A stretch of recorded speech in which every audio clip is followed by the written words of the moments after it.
नमस्कार दोस्तों, आप सभी का स्वागत है मेरे YouTube चैनल के ऊपर। जैसा कि आप जानते हैं कि हमने एक्सरसाइज 5.3 के 4 एग्जांपल्स कंप्लीट कर लिए थे। आज हम समझेंगे एग्जांपल नंबर 5 और इसको मैं आपको एक एग्जांपल यानी इसके साथ साथ मैं आपको एक जनरल मेथड से भी एक एग्जांपल समझाऊंगा। तो आइए शुरू करते हैं। तो सबसे पहले दोस्तों स्टेटमेंट देखते हैं। हमें कहा हुआ है if k denotes the number of distinct prime factors of a positive integer n, यानी दोस्तों हमें एक पॉजिटिव इंटीजर एन दिया गया है जिसके पास के अलग अलग प्राइम फैक्टर हैं, यानी जितने भी उसके प्राइम फैक्टराइजेशन के अंदर प्राइम फैक्टर्स बनेंगे उनकी संख्या कितनी है के। और हमें प्रूव करना है sigma summation function of all the divisors of n, यानी हमें सभी जो भी हमारा फंक्शन दे रखा है उन सभी के एडिशन को प्रूव करना है कि वो 2k के इक्वल आएगी। जहाँ पे हमें फंक्शन दिया गया है मोबियस फंक्शन, जिसको हम इस एक्सरसाइज के अंदर पढ़ रहे हैं। पर दोस्तों यहाँ पे एक ट्विस्ट की बात क्या है, यहाँ पर साथ में हमें मोड का निशान भी दिया गया है। मोड के निशान का मतलब क्या है दोस्तों, यानी अगर मोड के निशान में कोई नेगेटिव वैल्यू भी होती है तो वो भी हमें पॉजिटिव के रूप में मिलती है।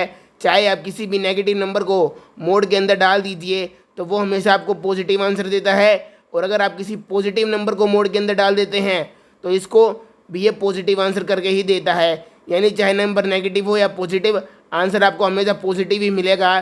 तो यहाँ पर इस निशान का ये मतलब होता है, और इसको हम मॉडुलस या मोड के नाम से जानते हैं। ठीक है दोस्तों, तो आइए देखते हैं कि इस क्वेश्चन को आप कैसे प्रूव करेंगे। आपको प्रूव करना है कि इसकी वैल्यू 2 की पावर k के इक्वल आएगी, जहाँ पर k क्या है, number of distinct prime factors of the given number. अब दोस्तों हमने पहले गिवन क्वेश्चन के हिसाब से मान लिया कि हमारा पॉजिटिव नंबर यानी इंटीजर n है जिसके पास k प्राइम फैक्टर्स हैं अलग अलग। तो हमने मान लिया इसके पास जो k प्राइम फैक्टर्स हैं उनका नाम क्या है, p1 p2 p3 p4 up to क्या है pk। pk क्या है दोस्तों, k से हमारे जो प्राइम फैक्टर हैं, तो हमने मान लिया हमारे पास 1 2 3 up to k prime factors हैं इस नंबर के, और हर प्राइम फैक्टर की कुछ ना कुछ पावर यहाँ पर मौजूद है दोस्तों, b1 b2 bk, जहाँ पर b1 b2 bk की वैल्यू 0 से लेके इन्फिनिटी तक कुछ भी हो सकती है दोस्तों। यानी हमें इन पावर का कोई ज्ञान नहीं है। हम मान सकते हैं कि जो हमारे ये सभी बी आई हैं, बी आई का मतलब दोस्तों आई की वैल्यू कहाँ से कहाँ वेरी कर रही है, 1 से लेकर के तक। अगर आप आई को 1 रखेंगे तो आपको b1 मिलेगा, आई को 2 रखेंगे दोस्तों तो आपको b2 मिलेगा। ऐसे करते करते मैं कह सकता हूँ कि मेरी जो सभी b की वैल्यू हैं वो 0 या 0 से छोटी हैं, 0 या 0 से बड़ी हैं, या किसी गिवन नंबर से छोटी हैं। वो नंबर इन्फिनिटी के पास क्या कुछ भी हो सकता है दोस्तों, हमें कोई मालूम नहीं है कि इनकी पावर कितनी है, क्योंकि क्वेश्चन के अंदर यहाँ पर हमें कोई अंदाज़ा नहीं दिया गया है। हम केवल इतना कह सकते हैं कि जो बी आई है वो कोई भी एक पॉजिटिव नंबर होगा दोस्तों, ठीक है, और वो एक इंटीजर में भी होगा दोस्तों, क्योंकि हमने जो भी प्राइम फैक्टर्स बनाए हैं उनकी पावर इंटीजर के अंदर ही आती है। तो जो हमारे बी होंगे वो सभी इंटीजर होंगे।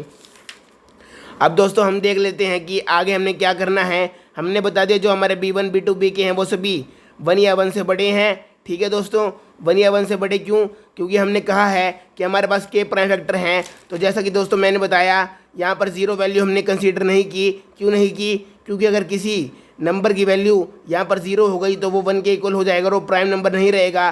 पर हमें तो कह रखा है कि हमारे पास k डिस्टिंक्ट प्राइम फैक्टर्स हैं, तो यानी b1 b2 b3 किसी की वैल्यू 0 नहीं हो सकती, क्योंकि अगर 0 हो गई तो वो प्राइम फैक्टर अपने आप में कैंसिल हो जाएगा और यहाँ पर प्राइम फैक्टर की संख्या k से हटकर k से कम हो जाएगी। इसलिए हमने कह दिया कि bk की वैल्यू 1 या 1 से बड़ी होगी, जो इन सभी की वैल्यू है, यानी 0 आप इसमें इंक्लूड नहीं करेंगे। आप कह सकते हैं कि बी आई क्या है, इज ग्रेटर देन 0 और लेस देन ए पॉजिटिव नंबर। ठीक है दोस्तों, अब दोस्तों हमें इस चीज़ को प्रूव करने के लिए डिवाइज़र की ज़रूरत होगी।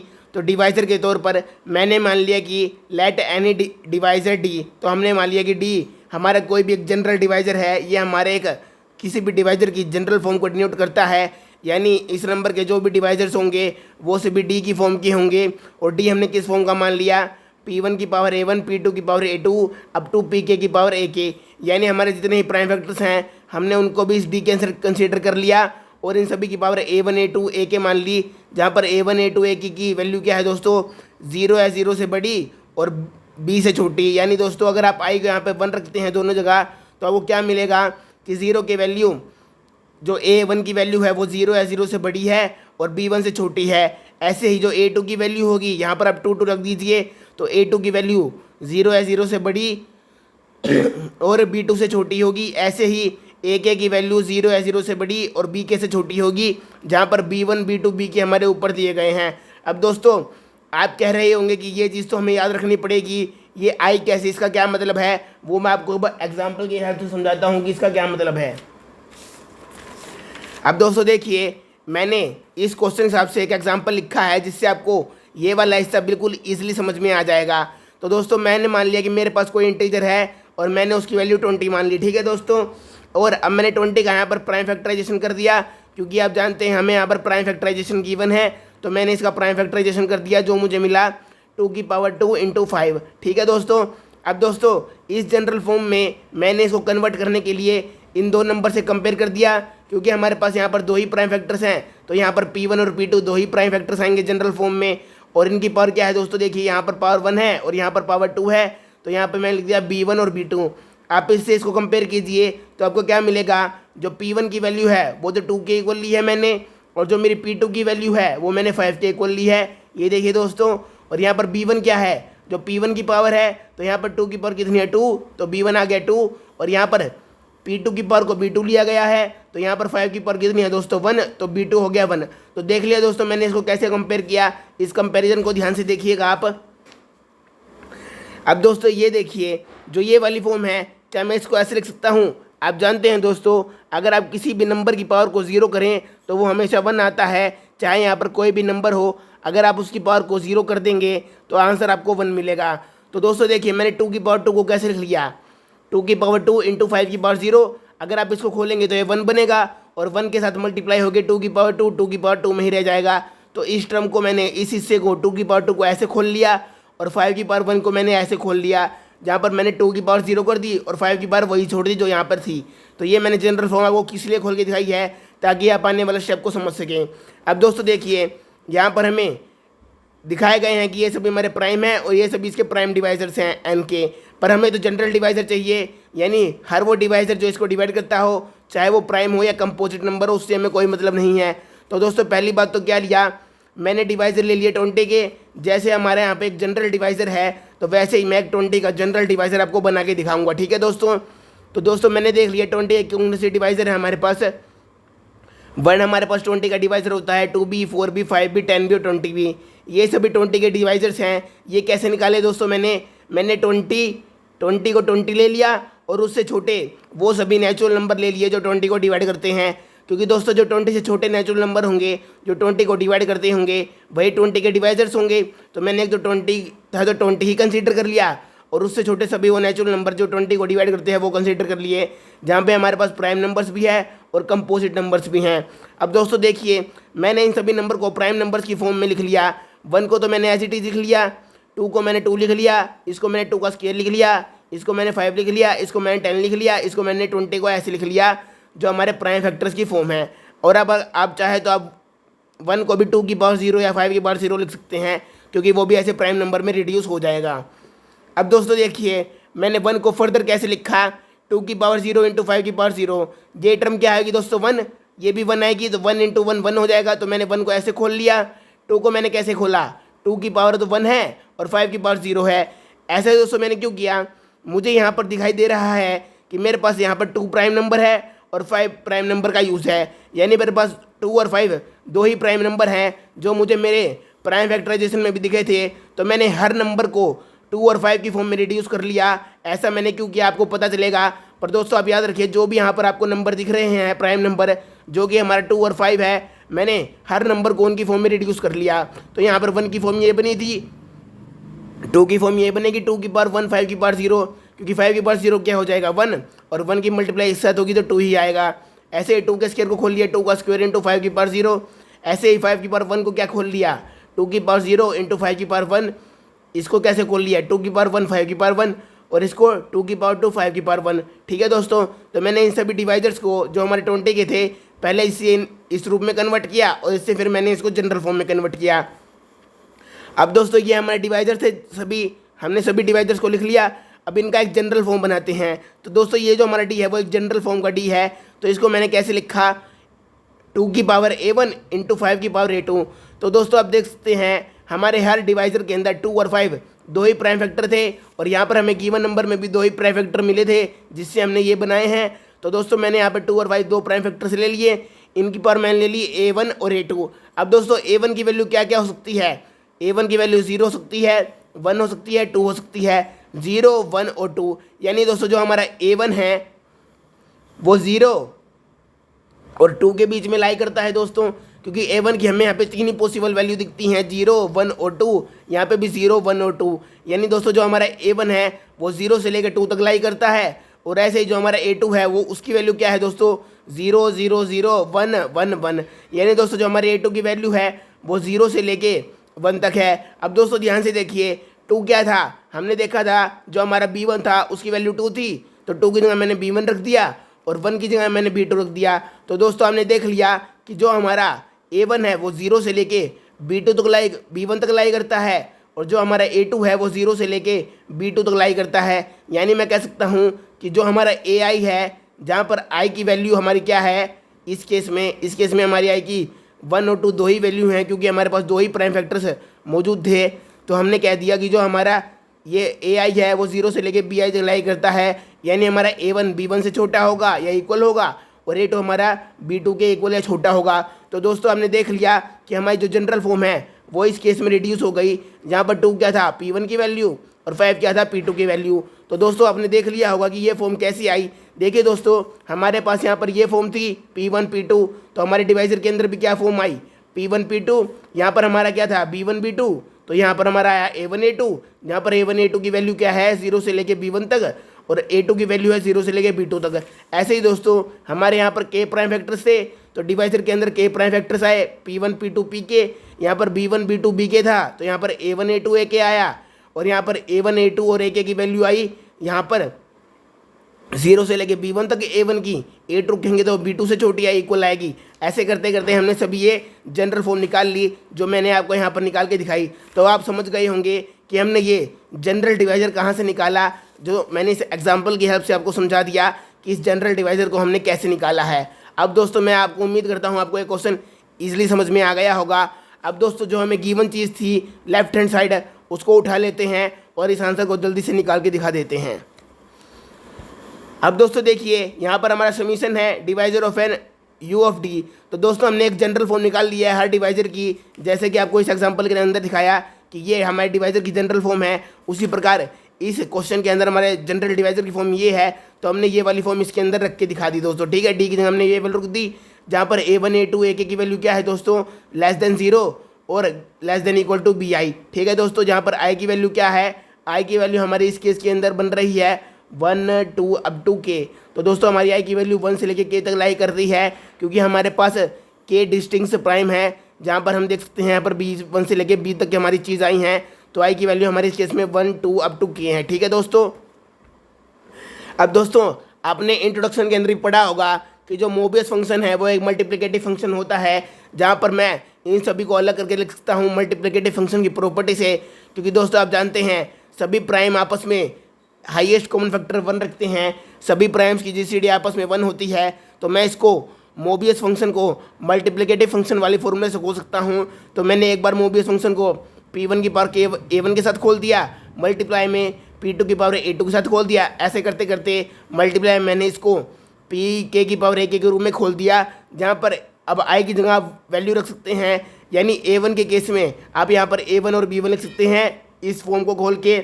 जो हमारी लिमिट है A1 की, ये हमारी लिमिट है ना दोस्तों कि A1 की वैल्यू 0 से लेकर B1 तक लाई करती है, तो ये लिमिट हमें समीशन के लिए चाहिए होगी दोस्तों।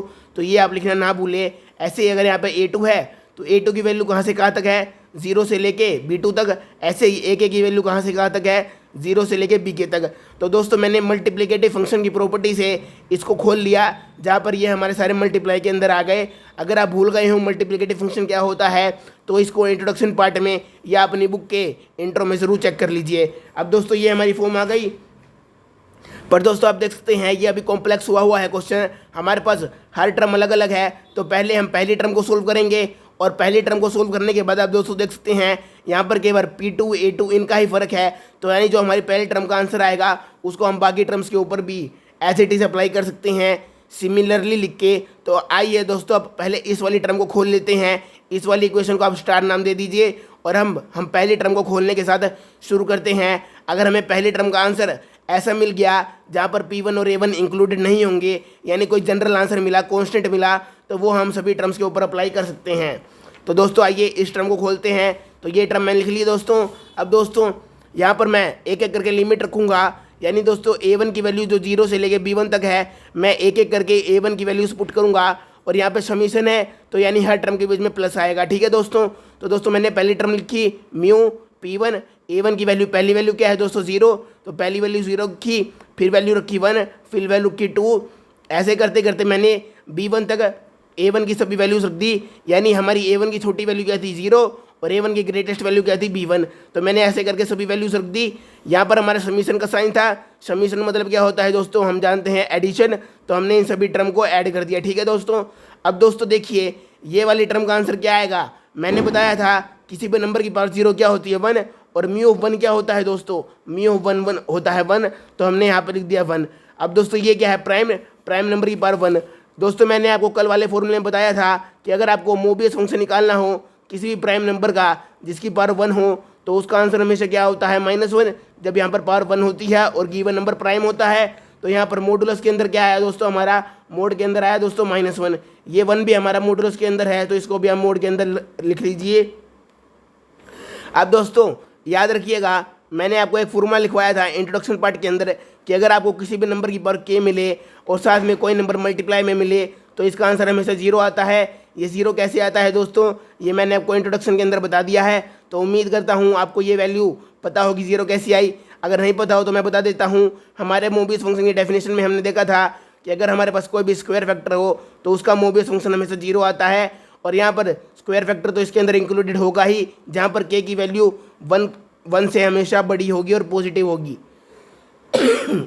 तो दोस्तों ये देखिए इस फॉर्मूले का यूज़ करके ये स्क्वायर वाली टर्म 0 हो गई। ऐसे करते दोस्तों यहाँ पर आगे क्यूब आएगा, P1 की वैल्यू 4 आएगी, P1 की वैल्यू 5 आएगी। ऐसे दोस्तों हमारी पावर जो है आगे बढ़ती जाएगी। यहाँ पर पावर 2 है, फिर पावर 3 आएगी, पावर 4 आएगी, 5 आएगी। ऐसे करते करते हमारी पावर आएगी B1 तक। तो दोस्तों जो यहाँ पर हमारी m की वैल्यू है वो कितनी है 1 इस सभी केसेस के अंदर, और ये वैल्यू हमारी हमेशा 0 दे देती है आंसर। तो जो आगे वाली टर्म्स आएंगी इस टर्म से लेके वो सभी क्या आएंगी 0 + 0 + 0। अब दोस्तों देखिए ये पॉजिटिव नंबर है, पॉजिटिव नंबर का मोड पॉजिटिव होता है, नेगेटिव नंबर का मॉडुलस भी पॉजिटिव होता है, जैसे कि मैंने बता दिया। तो 1 + 1 आ गया 2। तो दोस्तों हमारी ये पहली टर्म में आ गई 2। अब दोस्तों आप देख सकते हैं जो ये वाली टर्म है इसके अंदर ना तो P1 आया है ना A1 आया है, क्योंकि दोस्तों हमारी सभी टर्म्स के अंदर P1, P2, P3 यही चेंज हो रहे हैं और साथ में A1, A2, A3 चेंज हो रहे हैं। पर दोस्तों अब देखिए जो हमारी टर्म है उसका आंसर हमारा एक कांस्टेंट आया है, यानी जो हमारा आंसर है ये does not depend upon P1, यानी यहाँ पर P1 और A1 की कोई भी टर्म नहीं आई है। तो इसका मतलब दोस्तों जो ये सभी सारी टर्म्स हैं इनका सभी का आंसर 2 to 2 आएगा, जैसे कि इसका आया। इस तरीके से आप किसी भी टर्म को निकाल के देख लीजिए, सभी का आंसर 2 मिलेगा आपको, क्योंकि आप देख सकते हैं दोस्तों आंसर हमारा कांस्टेंट पे डिपेंड कर रहा है, ना कि P1 P और A1 के ऊपर। तो दोस्तों सभी की वैल्यू 2 आई, तो हम कह सकते हैं the all terms answer is 2, जहाँ पर आप आई की वैल्यू 1 से लेके लग सकते हैं। इसका मतलब क्या है, जो ये सभी टर्म्स हैं आगे वाली इन सभी की वैल्यू 2 आई है। अब दोस्तों इन सभी 2s को इक्वेशन स्टार के अंदर यानी इसके अंदर पुट कर दीजिए। यहाँ पर 2 रख दीजिए, यहाँ पर 2 रख दीजिए, यहाँ पर 2 रख दीजिए सभी की जगह, और सभी के मल्टीप्लाई कर दीजिए। अब दोस्तों आपका 2 कितनी बार आएगा, यहाँ पर देखिए दोस्तों, यहाँ पर P1 है, फिर P2 है, फिर P3 है, फिर Pk है, यानी दोस्तों हमारे पास यहाँ पर k टर्म्स मौजूद हैं। यानी हमारा 2 भी कितनी बार आएगा दोस्तों, k बार, क्योंकि देखिए दोस्तों यहाँ पर P1, P2, P3, P4, P5 up to Pk है, तो यानी हमारे पास यहाँ पर k नंबर ऑफ टर्म्स मौजूद हैं। तो हमारा 2 भी कितनी बार आएगा दोस्तों, 2 × 2 × 2 k टाइम्स। और दोस्तों आप जानते हैं अगर मैं 2 को 2 से मल्टीप्लाई करता हूँ, अगर मैं 2 को 2 बार मल्टीप्लाई करता हूँ तो आपको यहाँ पे 2 का स्क्वायर मिलता है। तो यहाँ पर तो हमने 2 को k बार मल्टीप्लाई किया है, तो यहाँ पे हमें मिला 2 की पावर k, और यही आपका आंसर है दोस्तों। आपको यही प्रूफ करना था। तो मैं उम्मीद करता हूँ कि आपको जनरल मेथड से और मेरी एक्सप्लेनेशन इसमें पसंद आई होगी, जिससे मैंने n = 20 से आपको पहले जनरल डिवाइज़र निकालना सिखा दिया कि जनरल डिवाइज़र की फॉर्म कैसे निकालते हैं, और फिर हमने ये क्वेश्चन को बिल्कुल ईजी तरीके से सोल्व कर लिया। तो उम्मीद करता हूँ आपको ये वीडियो पसंद आई होगी। अगले क्वेश्चन के लिए अगली वीडियो में बने रहे, वो हम कल पोस्ट करेंगे। तब तक के लिए गुड बाय दोस्तों।